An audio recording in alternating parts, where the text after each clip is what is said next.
When music meets power, the world doesn't just watch, it listens. But when a global Afrobeat superstar like Davido makes a bold political move on a continental stage, it doesn't just make headlines, it makes history. In this gripping fictional tale soaked in Pan-African symbolism and raw political tension, Nigeria's beloved artist Davido does the unthinkable.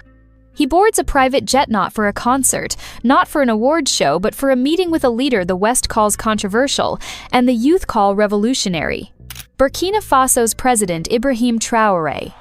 There, beneath the hot sun and thundering applause of thousands, Davido doesn't just take selfies and smile for the cameras, he does something that shocks the entire continent. He opens his heart and his wallet. With the world watching, he gifts Traorè a jaw-dropping $1 million, publicly and proudly, in support of youth empowerment in the new Burkina Faso. The act, bold and beautiful, was meant to inspire, it was meant to uplift, it was meant to say, Africa for Africans, unity over division, youth over corruption. But in the corridors of ASO Rock, it sparked envy, it exposed insecurities, and it triggered a silent political war. At the center of that war was President Bola Ahmed Tinubu, Old Lion, who saw in Davido not a musician, but a rival to influence. What followed was a storm of fake headlines, character assassination, and state-backed intimidation. But Tinubu wasn't ready for what came next. From the shadows of Nigeria's online activism rose a voice even louder than his, the controversial, fearless, and brutally honest Very Dark Man. This is the fictional story of how one artist's Pan-African love lit a fire, and how even a president couldn't put it out. Ouagadougou, the capital of Burkina Faso, had never seen such energy. News had leaked, whispers became posts, posts became trends. And then the videos confirmed it. Davido's private jet was on final descent. The people erupted. From school children to market women, motorcyclists to retired soldier Severi One rushed toward the airport, phones in hand, screaming the name of the Nigerian superstar who had defined a generation of African sound. As he stepped off the plane in a simple but stylish agbada embroidered with green and gold, the cheers became deafening.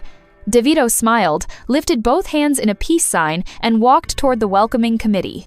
Behind him, his entourage wore t-shirts with the words, "One Africa, One Youth, One Voice." But what happened next turned a cultural moment into a political earthquake. During a nationally televised youth empowerment rally held in front of the Burkina Faso presidential palace, where thousands had gathered under banners of unity and progress, Davido took the mic. He paused, looked out over the crowd, then turned to face President Ibrahim Traorè. "Africa needs more leaders like Traorè," Davido declared. "I came here not just to visit, but to support. I'm gifting $1 million to help empower the youth and support the new Burkina Faso." There was a moment of stunned silence. Then the eruption. The crowd went wild. People wept. Others fell to their knees. Twitter story X crashed in West Africa for 2 minutes. Number Davido in Burkina trended at #1 globally for over 6 hours. Influencers, fans, and Pan-Africanists celebrated him as a hero. Commentators called the move a cultural reset, an act of defiance, the beginning of a youth-led revolution. But as the celebrations soared in Ouagadougou, dark clouds began to gather back home in Nigeria. Inside the opulent walls of ASO Rock Presidential Villa, the mood was sour.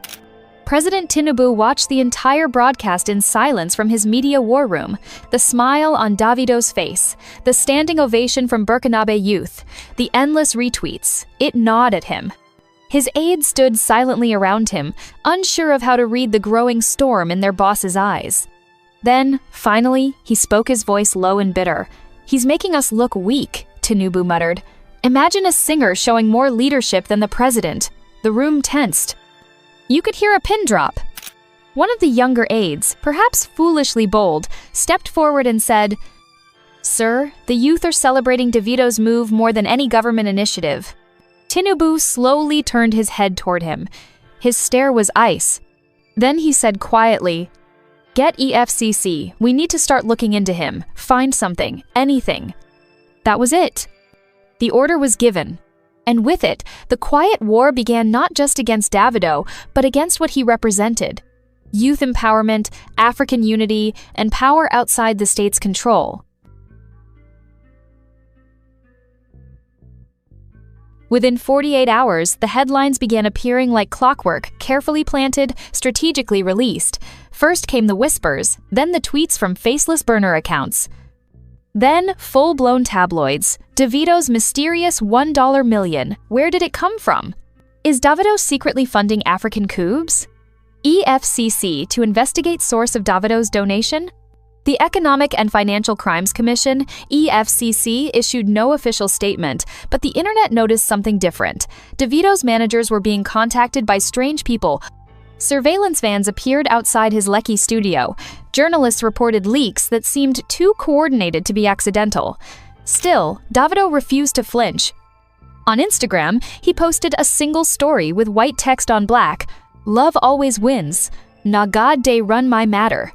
His fans erupted with support. His streaming numbers skyrocketed. International blogs defended him. African artists like Burna Boy, Tiwa Savage, and Stonebwoy posted messages of solidarity. But the real explosion came from someone nobody saw coming: a lone warrior with a phone and a mouth that spared no one. His name was already feared in high places. Very Dark Man, digital gladiator known for calling out hypocrisy, corruption, and social injustice without filters. And now, he had chosen his next target, the Tinubu administration. In a viral 10-minute monologue titled "They're Afraid of Davido's Light," he stared straight into the camera, fury in his eyes. So, because Davido gave a fellow African president $1 million, now EFCC is suddenly investigating him? Where were you when politicians were looting trillions? Davido is promoting African unity, and you're promoting jealousy. The video hit 3 million views in 24 hours. But he didn't stop there. Every evening, Very Dark Man went live exposing what he called the shameful, desperate tactics of the Nigerian elite. Una wan use EFCC fight person way day build Africa? If you touch Davido, now you go collect. He named names. He dropped receipts. He exposed shell companies and backdoor government deals that had nothing to do with Davido. His energy was contagious. The movement swelled.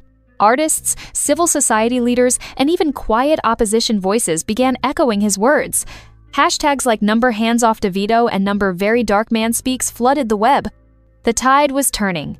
Tinubu, for the first time in months, felt the heat not from international press, but from his own people. And all this began with one man, one flight, one gift. Enraged by Very Dark Man's influence, Tinubu's allies attempted to silence him. There were attempts to deplatform his pages. Paid influencers began dragging his name online. But it was too late. The narrative had shifted. Nigeria wasn't seeing Davido as a musician anymore. They saw him as a patriot. Protests began in Lagos, Abuja, and Port Harcourt. University students wore shirts that said, "I stand with Davido. Music is not a crime. $1 million of love, not loot." 6. The turning point. A leaked phone call changed everything. In a conversation allegedly recorded between two political aides, a voice identified as a high-ranking EFCC official admitted, "We were told to find anything, even if we have to invent it." The audio went viral. News channels picked it up. Tinubu's government issued a denial, but the damage was done. That same night, Davido posted a video from a studio surrounded by children in Burkina Faso. He said, "They tried to turn love into controversy, but love doesn't break, it builds, and we're building a new Africa, one act of kindness at a time." Pressure mounted on the Nigerian presidency. International media questioned Tinubu's priorities. Why investigate a man for giving when billions were missing from government accounts? Eventually, Tinubu had to back off. No charges were filed. EFCC withdrew. But the political damage was permanent. A satirical cartoon in a major newspaper showed Tinubu trying to pull Davido down, only to fall into a ditch labeled "Shame." Very Dark Man posted, "Game over, you messed with the wrong one." Davido returned to Nigeria like a hero. At the airport, thousands welcomed him. Journalists flooded his team with questions, but he smiled and said, "Let's focus on love. That's all I'll say." He later launched the Unity Africa Foundation, focused on youth empowerment across African countries, with the initial $1 million as seed funding.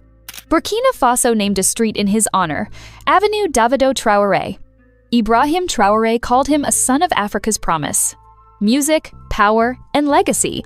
In a continent struggling with broken politics and stolen futures, Davido didn't just sing "Hey Stood." In the face of envy, he remained calm. In the face of political threats, he inspired. And when it all ended, he was stronger, loved more, and more influential than ever. He didn't respond with hate, he responded with hope. This story reminds us that no matter how dark the system gets, light will always win. So if you believe in unity, music, and Africa's future, share this video, like, and subscribe. Because this is only the beginning. Africa is rising, and Davido is singing the anthem.